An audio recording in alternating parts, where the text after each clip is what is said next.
I like to hang out a little longer before I speak because so many of these programs I've started talking and then I look at the YouTube recording, later on, and it's like eh, it cuts right into like an ongoing conversation, and if you don't time it right, you don't get to say, "Greetings, everybody. How you doing?" And it doesn't look like you officially timed it. So I tend to wait a little longer. You have to excuse me. We had a monumental discussion period last week on Saturday, and discussed a bunch of stuff on the 7 questions that I had posed regarding internet marketing. And a lot of conversation erupted as a result of that. Partially, several short conclusions. I'll talk about a few. We concluded that one of the primary goals of internet marketing, or any marketing, is exposure. But we concluded that exposure was not enough on its own, and you have to have an interactive engagement to really make it in this modern social media universe. And we pretty much agreed that business owners should take an active interest in their branding, support, and their product and services in their social media communications, and that we must show up for the show. Got to show up. And I was pretty impressed. Most people agreed right off the bat when Andrew Hatchett came up with a comment that was very, very well placed. We asked the question, let's see, our question was, what's the biggest mistake that marketers make? And his answer was just superb. The biggest mistake marketers make is that they fail to understand how much the average person hates to be marketed to. I wish I had said that. And I guess I have from time to time, but I shorten it by saying people in social media love to buy, but they hate to be sold, which basically equates to the same thing. But that was well put, Andrew. And then Bill Graham had a wonderful comment. He said, the last guy that tried to sell me a laptop was insistent that I needed touchscreen.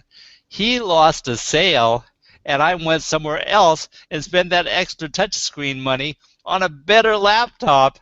Oh, well, that was just superb. You know, the pushy salesman, you know, the results are great. And then got a couple more here. Carmen Mandich. And Carmen, you must tell me how to pronounce your last name. And I'm calling you Mandich just because phonetically it looks like it's right.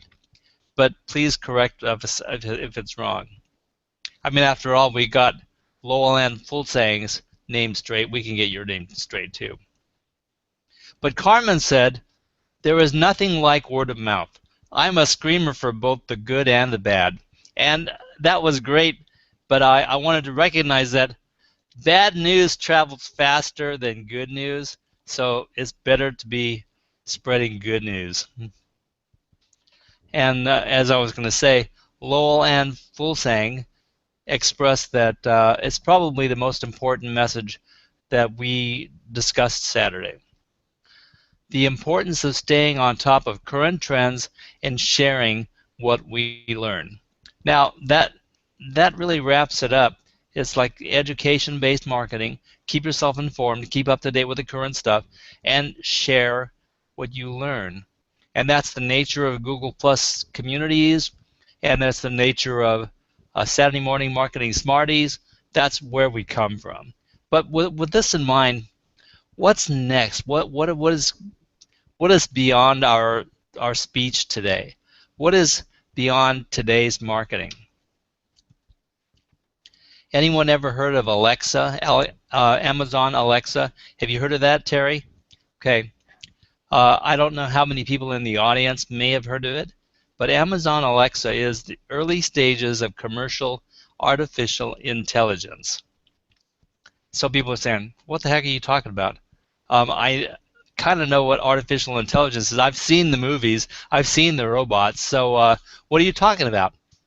And basically, the format is this. You've seen the Star Trek series, right? Well, when Captain Kirk goes, uh, he's saying something like, "Computer, how long will we reach uh, the the Alpha Quadrant at warp 5?" And then this pleasant female voice comes on and says, "We will reach blah blah blah blah blah," and answers his question. There's no person there. This is an artificial intelligence. Well, what do you call it? So Amazon's got this thing now called Amazon Alexa. It's like $180.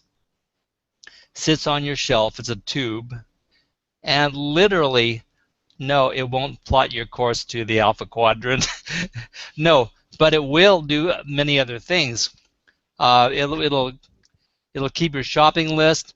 It'll inform you on the weather. It'll tell you where you have to be at your next meeting, and it'll play your choice of music while you wait. A lot of things. And it'll talk to you like there's a human in that little tube.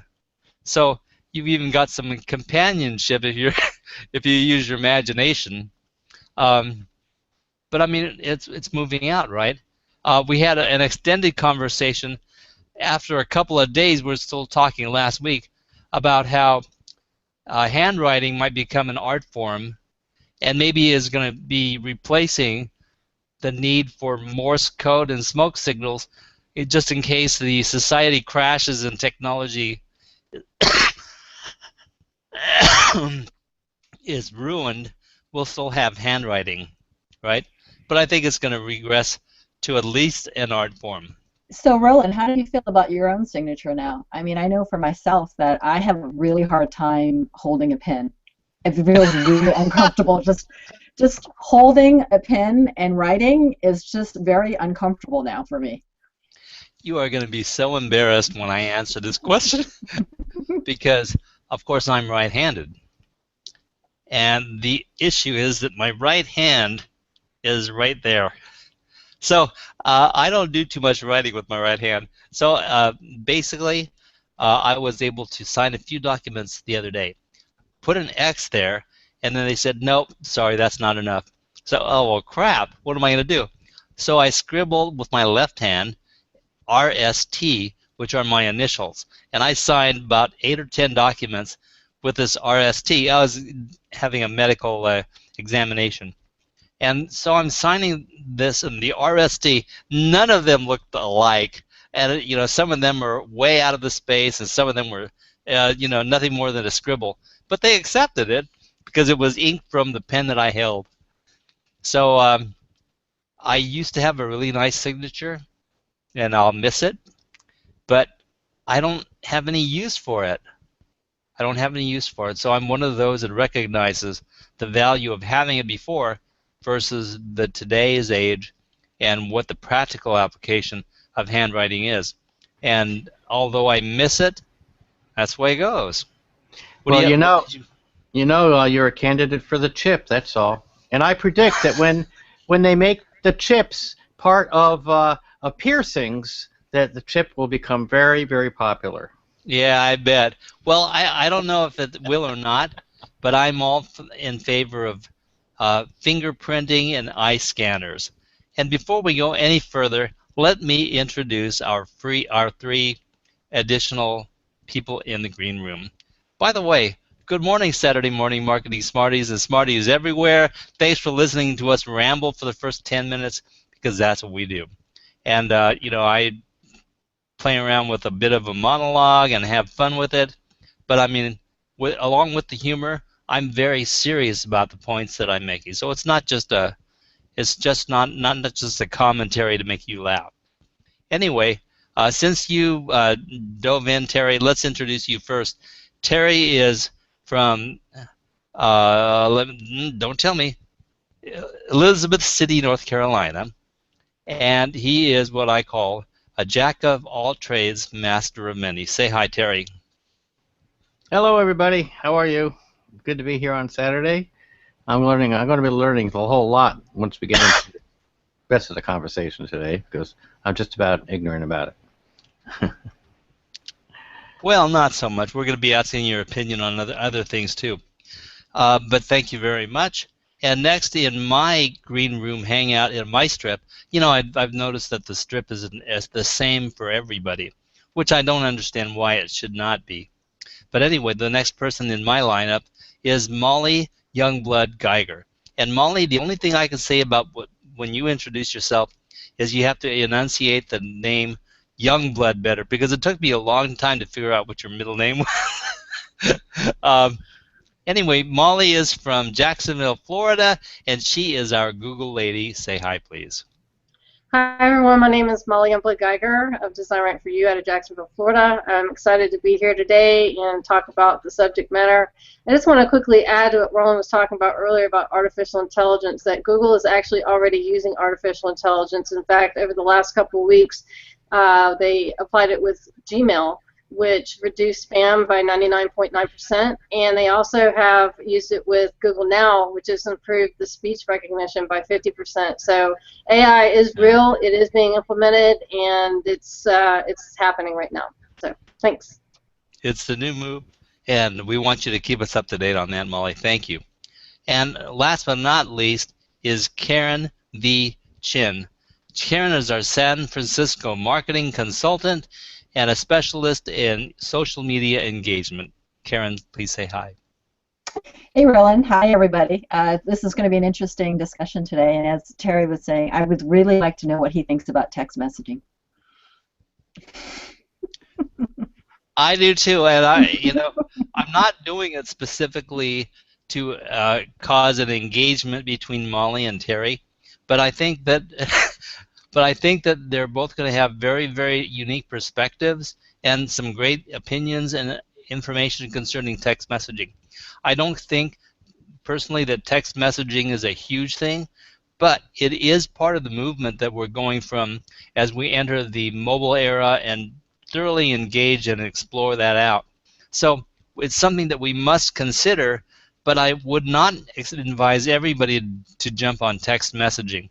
It's going to become the new spam, and that I would want to avoid. We want to keep things relevant and legitimate and useful, and that's what communication is all about for me. Not for everybody, but for me for sure, and I'm sure that for many of you feel the same. So thank you for your contributions, everyone from the green room and my constituents. And today we're going to engage in a few conversations, a couple things from last week, a couple things that you may or may not ever heard of, and we will see whether or not people are familiar with it, and maybe they have things to contribute, because after all, we're just 4 people, and listening there might be 20 or more, and we're bound to come up with things that we don't know. So this program isn't all about a one-way street and us telling and predicting and declaring. It's about a conversation that we all have to educate each other. So that's what the program is all about, and so we will engage. So let's see. We will start by taking on the subject number 1, and I'm actually going to try engaging the Q&A because I want to be able to start seeing whether or not we can locate the answers to questions in the timeline and make some good use of Crowdcast. So we are in both formats today. I personally am monitoring our comment stream, although I'm not very effective at it now when I'm mouthing off, but I'll be watching the comment stream in Comment Tracker. And we also have 2 conversations going, both in the event stream and in Crowdcast, and people are having fun with it, and I think they're engaging just fine. So as we do this next one, I will start the thing, and I'll try to remember to shut it off too. But the first question, the subject that we were going to pose today, is about the 6 C's of e-commerce. That's what the C's refer to. And this was established by some consortium that got together and said, and we have determined the 6 C's of of e-commerce. And so we will mention what the 6 are, maybe discuss more in depth a couple of them, and then I want to add one that I think is really important. So initially, let's see, let me grab my notes. And first of all, I will basically comment through and tell you what the 6 C's are, and then we're going to double back and talk about a few of them. Okay, the 6 C's of e-commerce. First of all, e-commerce, what do they classify that as? As we get into this, I'm actually going to interject Molly's piece, because we're talking about mobile and internet, internet, what do you call it? Everything from standard PC access through the mobile era. So it's all inclusive of the social media interaction with people. It's moving predominantly, it's predominantly mobile just because of the accessibility of all the new phones on the market.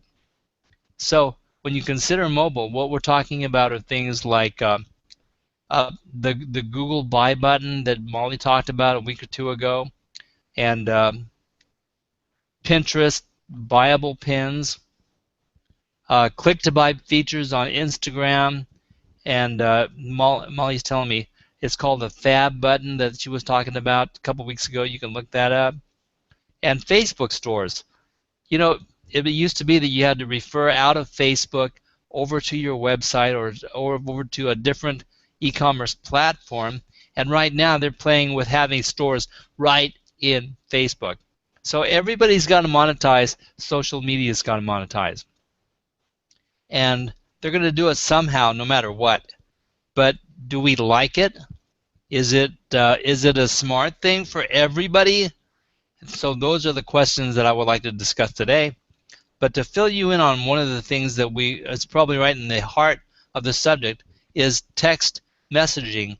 And we're going to turn it over to Molly right now, and she's going to talk about text messaging, and then I will introduce the 6 C's.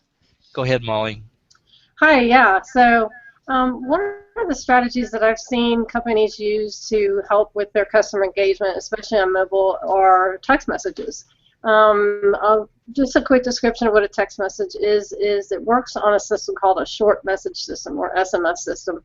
And what happens from there is if you have a user's cell phone number, you can, and obviously it would be something that they would opt in, just like with email. You don't want to spam people with messages or promotions or things like that. But if you're going to take the time to collect a user or customer's data, why not send them a text message if that's something that they decide to opt in for? I know that I opted in on Twitter, and I occasionally get updates, and there's a couple other social media websites that I get text messages from, but I opted in to do this.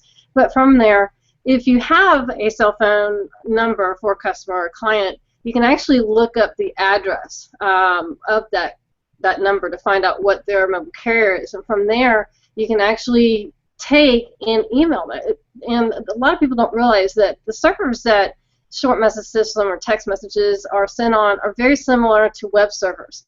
The only difference is they primarily handle just text messages. That's it, versus say a web server where they're handling HTML files and audio files, video, and that type of stuff. So from there, I actually thought, well, maybe this is a good idea to try and implement a text message campaign to clients to see if that's something that they would like, if they learn from it, or if that's something that they would opt out. And so far, I would consider the majority of the people that I've signed up for my text message campaign, they have stayed, just like with an email campaign.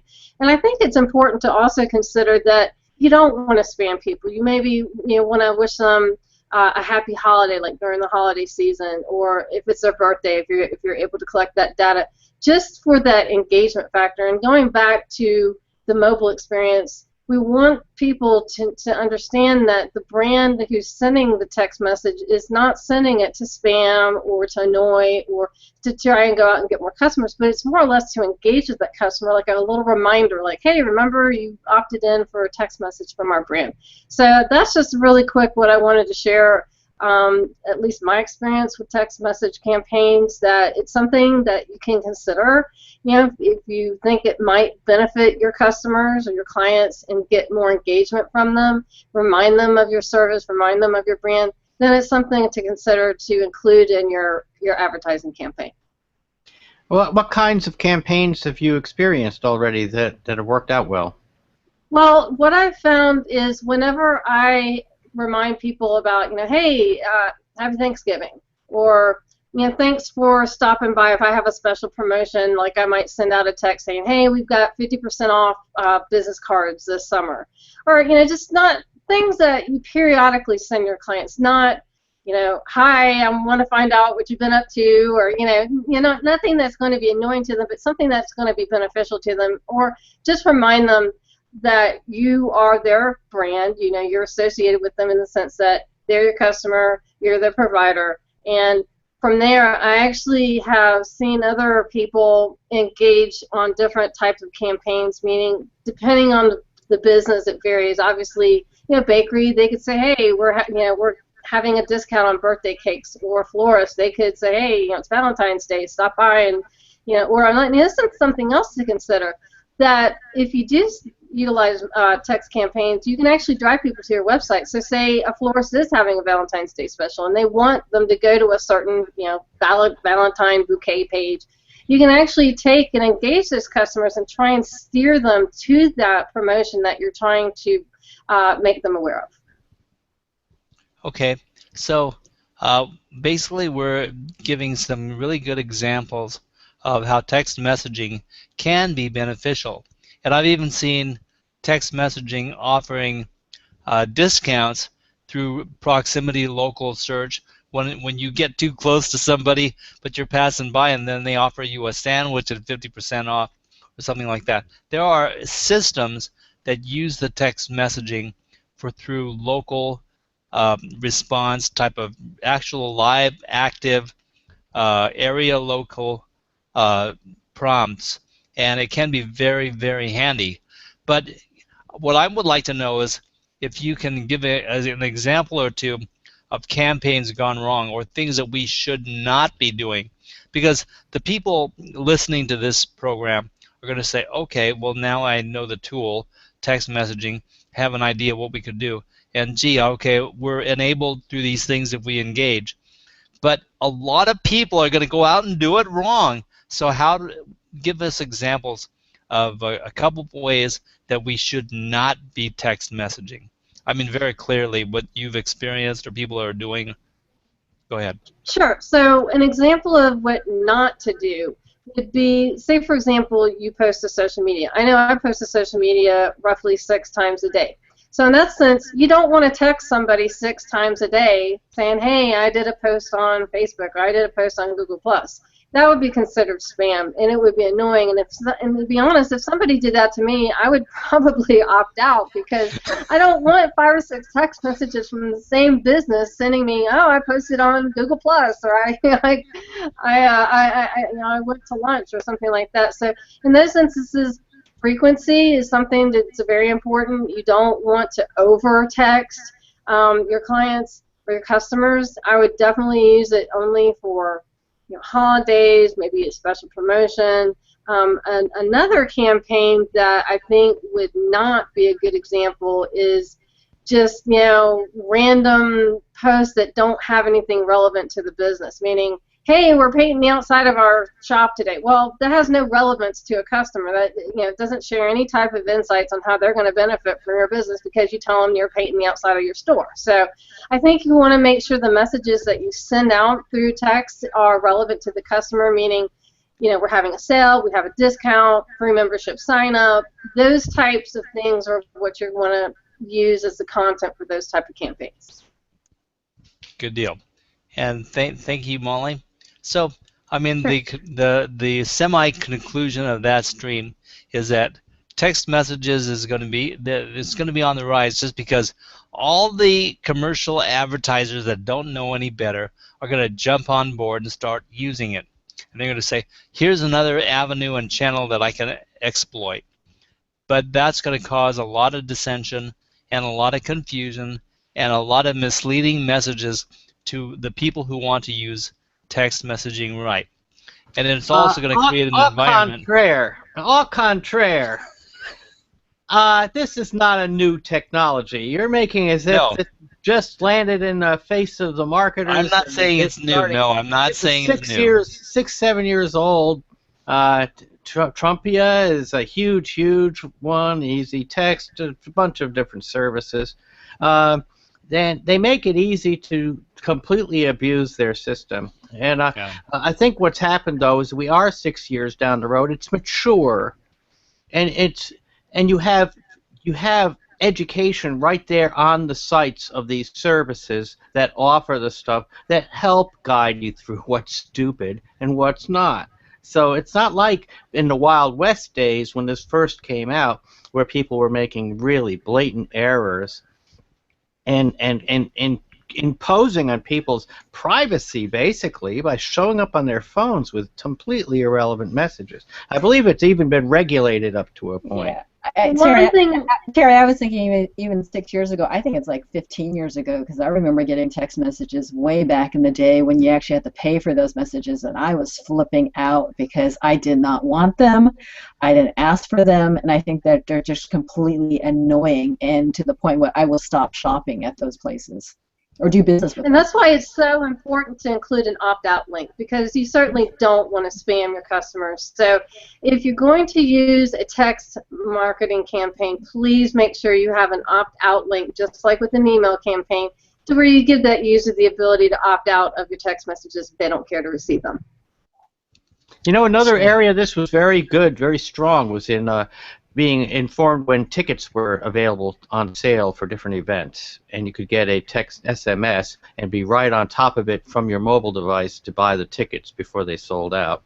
Things like that. Uses like that are very. But I think again, it's like you're actively, as the consumer, wanting that type of message. It's not the other way where it's being pushed at you. And I think if it's more of a service, which to me that's more of a service, that I want that information, then that's okay. But if you're asking for a peer out text messaging campaign, I wouldn't go there personally. Because it'll give you bad press. You got social media now. They're going to sit there and blast it all over Twitter to say, "Hey, what the f are you doing here?" You know, I just wouldn't go there. Well, I think the FCC or somebody actually imposed some rules on what you could do with a SMS, and you had to use opt-ins. You couldn't just go from lists of phone numbers and do regional things like telemarketers get away with. Well, it's kind of like with email. You know, when email campaigns first started out, I mean, it was out of control. I mean, that's why the FCC came in and started imposing, you know, you have to include an opt-out. You have to follow these guidelines. Well, the same said for text messaging. It's similar in the sense that you are using servers to deliver a message. The only difference is you know, it's the device you're delivering the message to. Are you delivering it to a laptop or a desktop, or are you delivering it to a mobile device? So those are really the main differences, but the rules are the same. You don't spam people, don't force them to receive your text messages, and definitely make sure and have that opt-out link available to them if you decide to do it. So it sounds like, just like everything else, we're supposed to apply the element of good taste and proper conduct and manners when we're engaged in SMS messaging. Just like everything else in our e-commerce campaigns.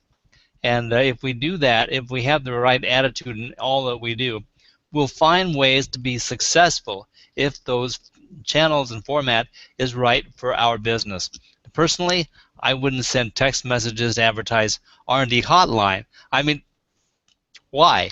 You know, but a lot of people that have sandwich shops, donut shops, restaurants, you know, small shops that do have a lot of impulse buy items and things that are targeted for use during the day, those things I can understand. But you know, when it's like something that people buy every day of the week and maybe multiple times a week, maybe by the same person, text messaging makes some sense. But it must be used, no matter what, it must be used properly and with the right appropriation so that you do it with the approval of the recipient. Molly, I have a Google question. Does AdWords offer an SMS methodology? Because I know they have some system that like Roland was talking about, where if you're in the proximity of a restaurant or a sandwich shop, then an ad can appear on your phone. But I wasn't sure if that worked by SMS or how that worked exactly. That is somewhat correct. The way, and actually they just released a new feature like 2-3 days ago, where again they're trying to deliver people using their mobile device. Now regarding AdWords, no, they don't deliver those ads via text messages. Those ads are delivered via search, whether it be from a laptop or a mobile device. Now recently, like I said, in the last couple of days, they've come out with I guess it's like a recommendation, meaning if you go search for something on your mobile device and it's like peak hours, well, they're actually able to detect, okay, well, this particular sandwich shop is really busy right now, so you may want to visit them at another time. So this is something that, and I actually had somebody ask me, well, how do they derive that data? Well, they derive it from search. So now Google is actually monitoring what people are doing from their mobile device and making recommendations, and that actually ties into Google Now, like you mentioned earlier. Google Now will eventually integrate with AdWords. It's not integrated right now, but eventually when somebody goes and they type a search for, pizza in my town, it's going to pop up AdWords advertisements in addition to search results. Well, Yeah, what about the mobile thing I read about a year or two ago, where Google was saying that they would push messages to people when they were in a vicinity of a store. It was part of Google Places or something. Yeah, that's known as a Google Local Guide. What that is that's a totally separate platform from AdWords, but essentially what it is it rewards people who go on to, say they do a search for pizza and they see a bunch of results come in. Well, if they actually go and they review that business, I think they have to review at least 50 businesses to be considered an official local guide. But once you've done those 50 reviews, you do become an official local guide, I wouldn't say expert, but member. And then from there, they have different tiers that you can, like if you do 200, you get X more benefits. If you do 500, you get more benefits. So that's something they're really trying to encourage really mobile and laptop users to go out there and make reviews for local businesses. And that, honestly, I could talk about reviews for a whole hangout session. Actually, I think we're on a different topic than what I was talking about. I was talking about an actual push messaging system that Google talked about using that worked on your actual proximity as picked up by GPS. And so if your mobile phone was near this sandwich shop, it would appear on your phone as a part of an app or something. Now, maybe they never implemented it, but I remember reading about it a couple of years ago, maybe 3 years ago. Maybe they never got implemented. Some businesses already have this in place. It has to do with figuring out how to get people to opt into a system, and once they have whatever's within that system, they can throw at the consumer. So that actually has to do with the proximity of saying somebody's in a clothing shop and they connect to their network. Well, then what happens is, yes, that store will actually push advertisements to, hey, our jeans are on sale this week or something to that effect. So, yes, that technology is out there and it is being used right now. And it's all being spawned off of the geolocation.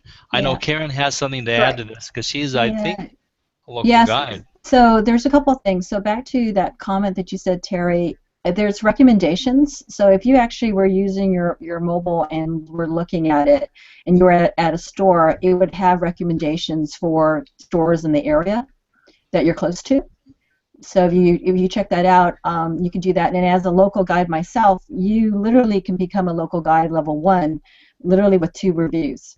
And then you go through the tiers. So up to level 4, which I'm at, it's over 200 reviews.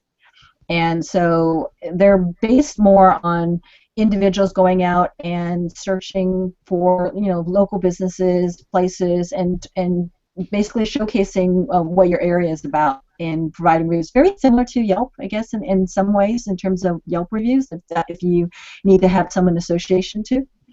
But you can see the reviews when you do a search for a business, for example, and it would basically be reviews underneath. And if you have more than 5 reviews for a business, they will show stars, and those stars would show up in terms of the reviews for that business or place. Thank you. Thank you, Karen. And I'm going to interject right now because it appears to me that I'm only going to get to the one subject out of 3 in my suggested 3, and we're still trying to answer the 6 C's. So the whole rest of the program, from the point that I push the first button, is going to be part of the entire answer. But Roland, one more thing just to say before you start. Bill Graham has a great comment about I know, I was going to bring it up. Yeah, so go ahead. And I want the privilege of doing this because I was started on it before you interjected. Bill was trying to predict what the 6 C's are, and he declared, continually convert customers, creating cash cow. Now, Bill, it was brilliant. It was utterly brilliant, and you picked 6, and you hit some really key words, but they all missed. So, no, they're not a single one of them are one of the 6 C's that we're going to declare. And as a result, I'm going to keep you from suspending in suspense, and I will tell you what the 6 are. And you're going to go, oval, of course, you know. But here are the 6. Number 1, content. Number 2, community. Number 3, commerce. Now, so we're not talking about forced sales. We're talking about the concept of commerce. But those were the first 3, and then in recent, in the last year or 2, they had additional meetings and conventions about this, and decided that three more were needed. And here's what they added: context. So we had content a while back, but now it's context. So relevance and meaning and what it means, what they're referring to, the relationships of the words, not just blatantly translating the words and so forth. Number 5, connection. So not just throwing ads out and seeing what numbers, metrics you get back. We're talking about connecting to the people that we're talking to and connecting to the consumer. So that was a big subject. And the other one is conversation. So what they're saying is that we want to refine the meaning of our content, our commerce, and our communities. And I'm just really, really big on the community thing. But the context has to be correct. Then we have to connect with those people, and then we have to have a conversation. So they're describing social media in e-commerce. Notice that out of the 6 C's, not one of them becomes conversion or convert. So the concept of conversion or convert the buyer is not existing in the 6 C's of e-commerce. Now, this is relative to social media. This may not be relative to your billboard sign as you drive down the street, and yet Terry was saying even the billboards have URLs for websites that people can go to and interact and so forth. So there's more interaction and more communication, conversation going on than we think, but it's not included. Conversion is not included in the 6 C's of e-commerce. Now, I have my own feelings as to the reasons why, but basically if you engage in proper e-commerce in social media, you create the relationships that develop a great education of your persons. The consumer understands what you're offering, becomes knowledgeable as to who you are and what you present. They start to like you. They start to know you, feeling like you're friends. Then you have a relationship, and they become a part of your community. So guess what? When the time comes and they reach the ZMOT, the zero moment of truth, when they say, guess what? I've figured out I have to buy this thing. Guess what? They think of you. That's the whole point. And if they're not thinking of you and they don't know the better, and they react to an advertisement, then we haven't done our jobs as social media communicators. And we haven't done the community thing, the relationships thing, and the engagement thing. And we haven't educated the people. So that's why I'm bringing up these 6 C's today. But I want to back up and talk about a couple of them. But before I do, and this might take up the rest of the hour, I'm going to add a 7th C. So we'll have this is the episode of the 7 C's instead of the 7 Q's. But the 7th C and it's basically about the nature of how we do these other things and how we cover these other subjects. But it has to be underlying the entire thing. If you get into business online and you come asking me, what do I need? A website? Do I need to get into video? Do I need a social media campaign? And the answer is basically yes to all 3. And more. There's a lot of other things you can do. But if you are not willing to engage in high-level customer service, you're dead. And none of these other things, none of these other aspects of what you can do or avenues and channels are going to make any difference, because if you're not supporting your product and service with great customer service and great interaction, response to questions, helping your constituents, helping the consumer, whether they buy from you or not, if you're not conducting great customer service, your company is probably doomed. So that's why I called it the 7th C, and it's not even concern. I mean, it's not even added to the C's that are existent. Well, maybe I'm off base. What do you think? Anybody? I would add to what you just said, that there are actually a lot of Google products out there that are designed to help a small business, like Google My Business. It's totally free to get set up. It takes maybe about 30 minutes to go in, claim your listing, and get it verified. There's also Google Shopping if you're selling things online.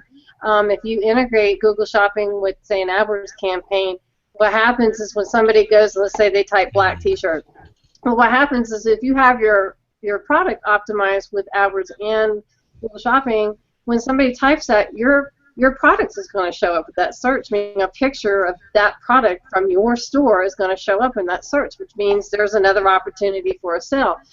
Something else I think a lot of that really helps online shops or e-commerce retailers are Google Analytics. It's so important to find out, where is your traffic coming from? Is it coming from social media? Is it organic search? Is it your social media postings? Where are they coming from? So that way you can analyze, okay, well, this is where I need to focus on, and maybe I need to, focus more on this avenue. So there's obviously AdWords. AdWords is a great campaign. It's a way to get the word out about your business. It is, a little bit on the expensive side if you're a startup. So that's something that, maybe once your business starts to monetize and you have a budget, then I would definitely recommend AdWords as well. Okay, very good. Now, back to the concept of customer service. I got one. Oh, go ahead. Go ahead.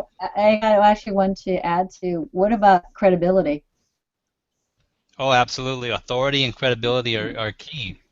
And that has to do with, that's something that evolves out through your communication and interaction with people. Because once you are credible, it's because the people have used your product or service, right?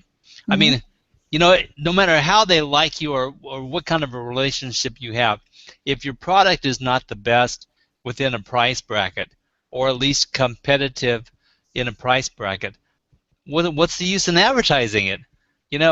What bugs me completely is when people come to me and say, I want to be on page 1 of Google. I need some traffic. I need some sales. And then they get so put off when the first thing that I return as a question to them is, well, how good is your product? How good is your service? And they go, well, it's good. It's good. Well, how do you support your product, and what are you willing to do if somebody complains? And how do you support your product? What's your guarantee? And what do you offer the people? And then they get all put off because it's like, well, look, dude, I just want sales. Get me sales. Like, maybe I'm not the right guy for your campaign. And that's happened several times since 2014. Since then, I really don't solicit those clients. But if they want to get beyond that, if they want to do good customer service, then all the rest of these things fall into place. And I guarantee you, when they start interacting with the people, they will develop a good reputation. Their products and services will get good feedback, and then the credibility will be there for sure.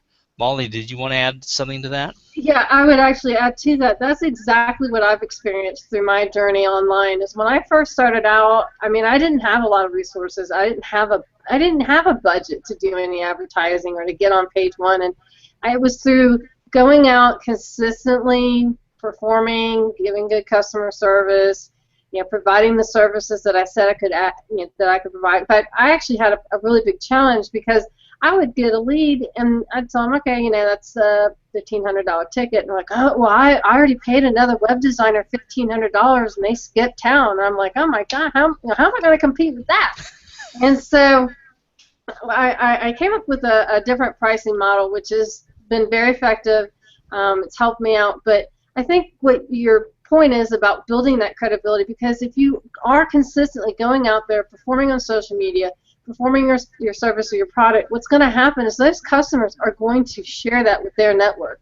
And when you get a customer base that shares your skill set or your products or whatever it is you do with their networks, that's free advertising. You can't beat that type of advertising, because not only have you built the credibility of your product or service, you've got a customer who's dedicated to your product or service, and they're going out and telling their network for free about your product or service. So I can actually say most of my sales right now are from referrals. I do very little advertising aside from maybe my social media posts that I do every day.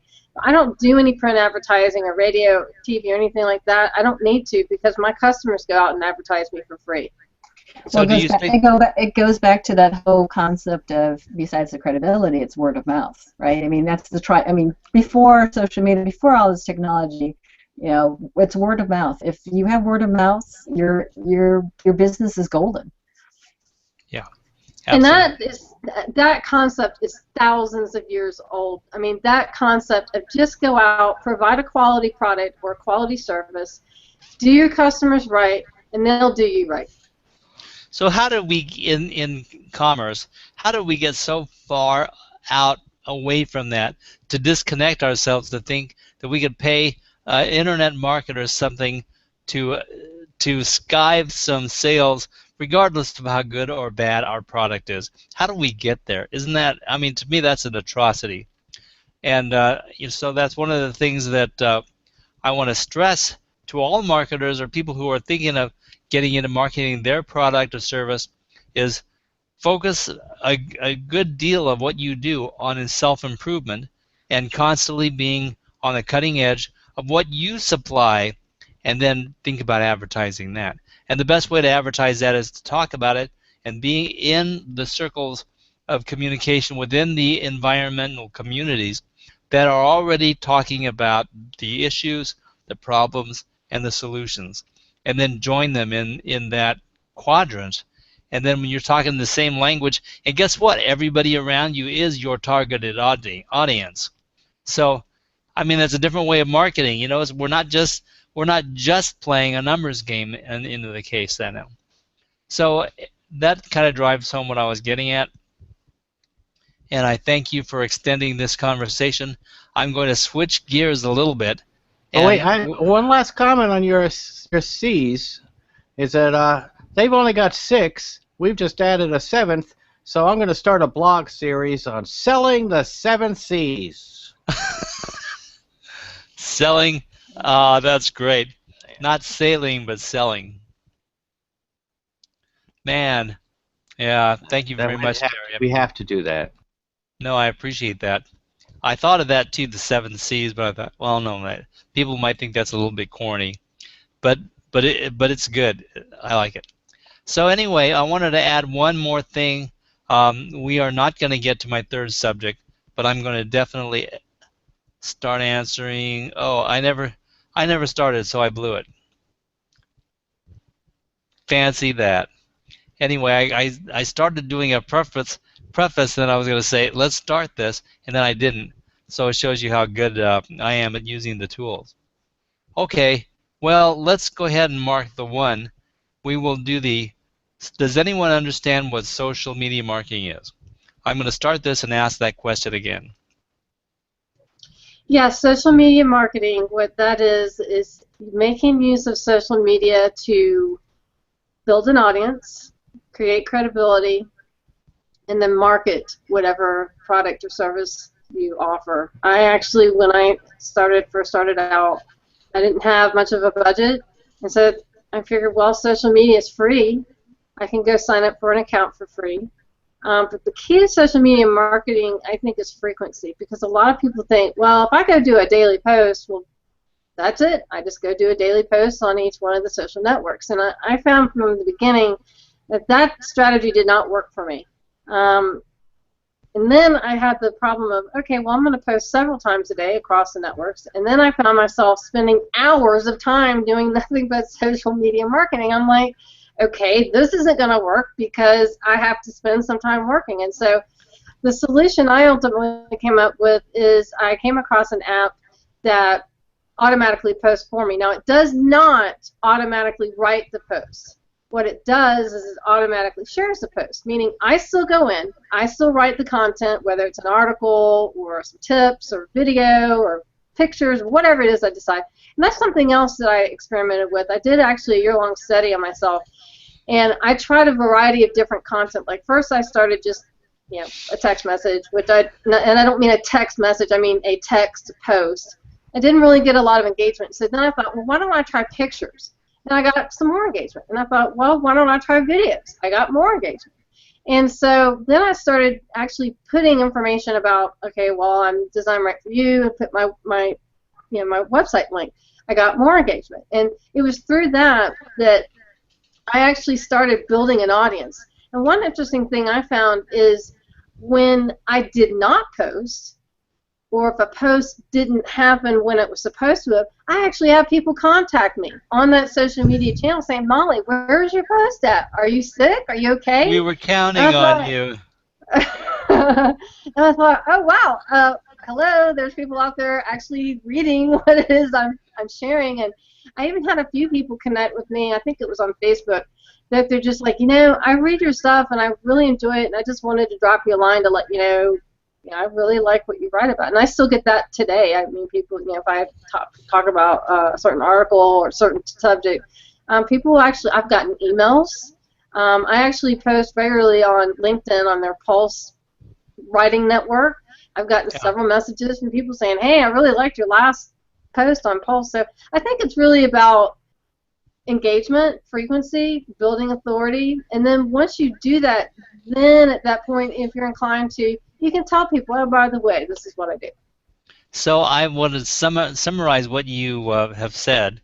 And by the way, Terry and Molly, why isn't your lower third up? Is it not working? My lower third works, but I have my titles with Google, the Google Partners Ambassador, and Google Small Business Advisor. You're a graphic artist. Go fix that. Well, I actually did, and I got in trouble. I actually came up with a little badge for that, and my managers at Google were like, you need to take that down. But a good thing that came from it is Google is working on an official Google Partners Ambassador badge. So I'm just waiting for them to come out with it. Cool. All right. Now back to what you were saying. I will tell you why you were successful.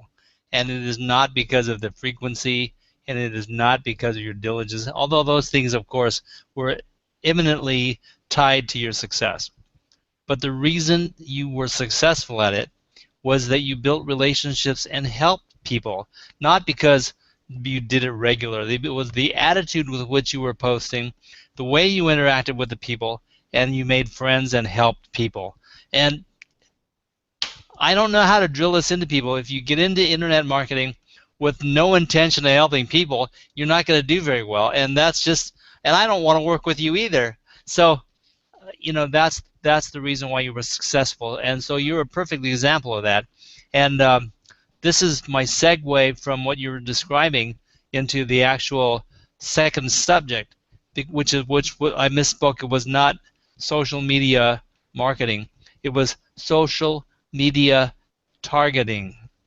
And the issue for that is I read this article that was just really, really interesting, and I want to read part of it to you.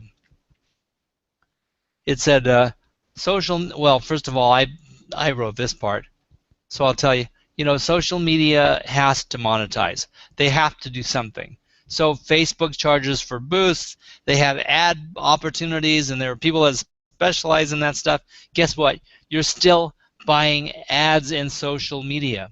Now, I work on the premise that 80% of the ads in social media are automatically rejected. So if you're not doing what Molly was doing and interacting with the people and creating relationships, your ads are doomed. So when people come to Facebook or any social media and think, how do I place ads? And you're not active in the community, oh my God, the cart before the horse.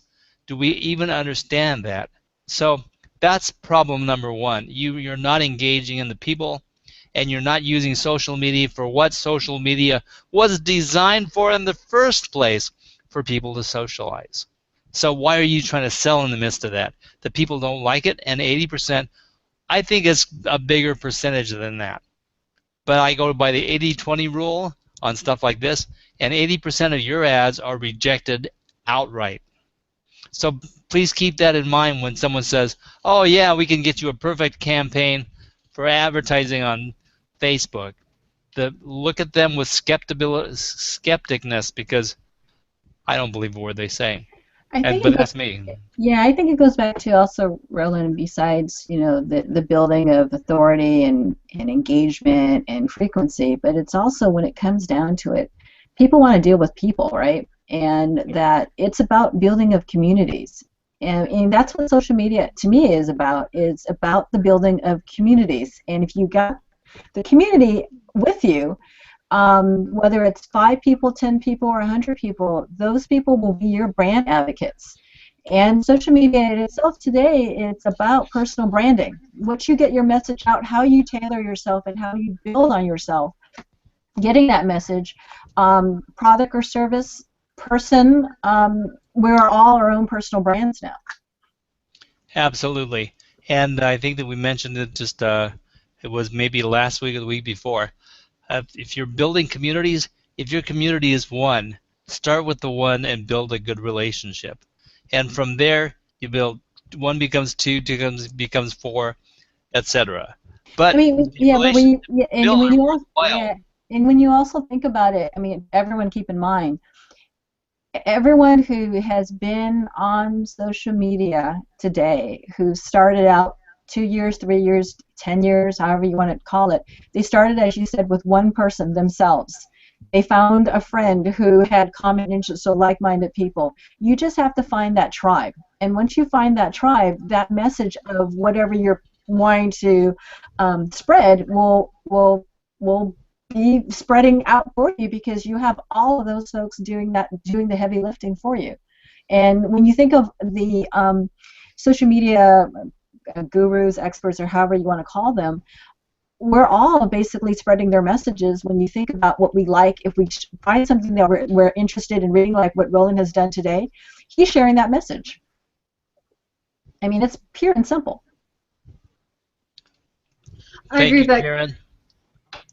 Go ahead, Molly. Did you want to wrap up something? Yeah, I just wanted to share with people that when you give to your community or social media or even your own network, people learn that you're a giving person, meaning they like that because they take something away from that. And what ultimately they learn is that person is there to help them and give them something, whether it's advice or a tip or some insights as to some of the tools that are out there. And ultimately they learn that that person is not there to take from them. And I think when your audience learns that, hey, this person really is out there trying to help people, I've learned from them, or someone in my network's learned from them, and I can expect in the future that that person's going to continue to give good advice or give information about the latest, greatest, whatever's going on in technology, that they learn that I can trust that person. I know that person's not going to take anything from me, and I think it really creates a win-win situation for the whole relationship. Thank you very much, Molly, and that sums up the nature with which we should be doing business online, especially in social media. Terry, did you have any wrap-up for what we've been discussing today? Oh, you're going to opt out? How about a joke? Okay, well, No, I I'll mean, let you. I just thoroughly agree with what Molly just said. It's all about giving. If you're not thinking in terms of what you can give to people, what are you're just going to take? Is that your business to take from people? That's not going to work in social media. You'll be found out. Thank you. It's one of the several things that I've told my constituents long before I got into Hangouts to talk about this subject, and that is if you're getting involved in marketing online, you have to be involved with your customer service, and you have to be involved with giving. And if you're not willing to do either, you're absolutely doomed, because that's the nature of our environment here. And if you start out with those things and you engage with those two things, you eventually build a community that will buy the hell out of your product. If you've got a good product and a good service in the first place, and then you conduct yourself with those other things, you will sell your services. And so that's my theory.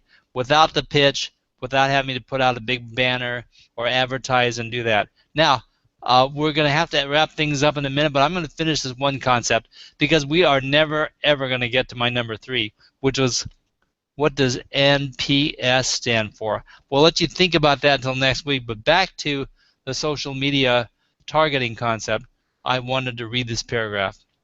It's an appalling statistic, and I got this from the business2community.com website. Earlier this year, Marketing Week found that a whopping 60% of consumers intentionally provided wrong information when submitting personal details online. So you talk about targeting your audience. How do you target your audience when they're giving 60% misinformation? In other words, they don't want you to contact them. They don't want you to have their phone number. They don't want you to know where they live. They're giving misinformation. So what are you targeting when you use this information to target ads? And so you're starting off on the wrong foot, placing ads. And then you're going into a system which is 60% inaccurate with its data, trying to target people within a community. And to me, that's a gross misrepresentation of what marketing in general is. And so basically, what we talk about in Saturday Morning Marketing Smarties is turning marketing inside out. And one of those things is like Maslow's hierarchy of needs, is like you start out surviving and taking care of yourself, and then the sections get smaller and smaller, and right when you get to the top, it's like, oh, I'm doing so well, I think I'll be benevolent and help other people and give back to the community. Well, if you turn Maslow's hierarchy upside down and start again, guess what you start out with? You start out with giving. So that's my message for today for Saturday Morning Marketing Smarties, and thank you very much. We'll get into it more, and I'll tell you next week, maybe, what NPS stands for. Thanks a lot, everybody, and have a great weekend, okay? Bye-bye.